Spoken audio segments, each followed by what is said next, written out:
इसका नाम exit poll नहीं है, इसका नाम मोदी मीडिया पोल है।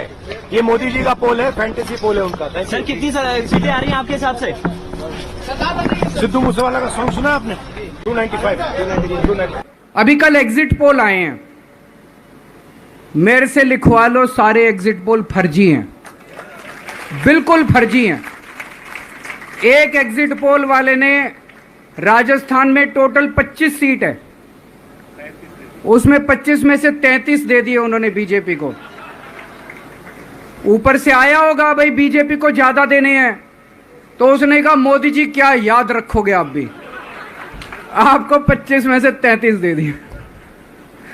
तो पूरा का पूरा फर्जी है, पूरा एग्जिट पोल फर्जी है। लेकिन असली मुद्दा ये है, इनको गिनती से 3 दिन पहले फर्जी एग्जिट पोल कराने की क्या जरूरत थी, ये समझने वाली बात है। मेरे को भी समझ नहीं आया। कई सारे लोगों की कई सारी बातें चल रही हैं। एक ये चल रहा है कि इन्होंने मशीनों का घोटाला कर दिया, लेकिन मैंने संदीप पाठक को भी बोला है और मैं सारे इंडिया गठबंधन की पार्टियों को बोलना चाहता हूं, अपने अपने काउंटिंग एजेंट को बोल दो पूरी तरह से सतर्क रहे। आखिरी तक अगर हार भी रहे हैं तब भी उठ के ना आए। कई बार क्या होता है, 1 राउंड में, 2 राउंड में, 3 राउंड में हार गए तो उठ के चले जाते हैं। उठ के नहीं जाना, सबसे लास्ट में रैंडम जितने बूथ होते हैं, ईवीएम मशीन होती है, उसकी पर्चियां पड़ती हैं। उन पर्चियों में से 5% पर्चियां उठाई जाती हैं। उन 5% ईवीएम की मैचिंग वीवीपैट की स्लिप से कराई जाती है। वीवीपैट पे जो स्लिप है उसकी काउंटिंग होती है, जैसे बैलेट पेपर की काउंटिंग होती थी, और उसकी काउंटिंग और ईवीएम की चेकिंग होती है दोनों की। एक भी मशीन अगर मैच ना करे तो वहां चुनाव रद्द कर दिया जाता है। ये जो आंकड़ा दिया है, ये आंकड़ा हमारे प्रधानमंत्री जो साधना तपस्या कर रहे थे, कैमरा 10-12 कैमरे लगाकर, वो कैमरे से आया हुआ आंकड़ा है। ये एग्जिट पोल, ओपिनियन पोल, ये कॉरपोरेट खेल है। ये पैसा फेंको, तमाशा देखो, जो आंकड़ा चाहिए आप निकाल सकते हो।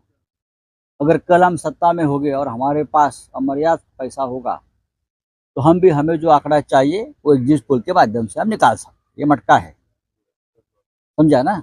हमें मालूम है किसी भी हालत में इंडिया ब्लॉक, इंडिया अलायंस 295 से 310 उसमें सीटें जीतकर सरकार बनाने जा रही है।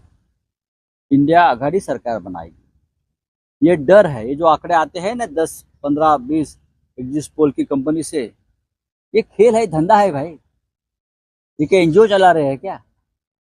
कोई पैसा देता है, उस हिसाब से वो आंकड़े लाकर सामने रखते हैं। दबाव भी है सबके ऊपर। जयराम रमेश जी ने कल एक ट्वीट किया है, कल जानकारी दी है कि अमित शाह जी, गृह मंत्री देश के, जो आज कार्यवाहक गृह मंत्री है, लगभग 150 से ऊपर कलेक्टर्स, डीएम को फोन कर चुके हैं और धमकियां दे रहे हैं। क्यों? क्या चुनाव में गड़बड़ी करना चाहते, मतगणना में गड़बड़ी करना चाहते हो? धमका रहे हो? अपने हिसाब से निर्णय में फेरफार करना चाहते हो आप? यह आपकी डेमोक्रेसी है, यह आपका लोकतंत्र है। तो हमारा सबके ऊपर पूरी तरह से ध्यान है। इंडिया आघाड़ी सरकार बनाने जा रही है, इंडिया ब्लॉक। महाराष्ट्र में आंकड़े, आप, मुझे मालूम नहीं आंकड़े क्या दिए आपके, वो हम 35+ जीतने जा रहे हैं महाराष्ट्र। ये कोई नई बात नहीं है कि कांग्रेस पार्टी कल एग्जिट पोल पर डिस्कशन का बहिष्कार कर रही है। कई समय से कांग्रेस पार्टी डिनायल मोड में आ रही है। ये पूरा इलेक्शन ये कैंपेन करते रहे कि हमारा बहुमत आने जा रहा है, बहुमत आने जा रहा है। अब उनको भी स्थिति मालूम है कि कल के चुनाव के बाद आने वाले एग्जिट पोल में इनकी प्रचंड हार होने वाली है।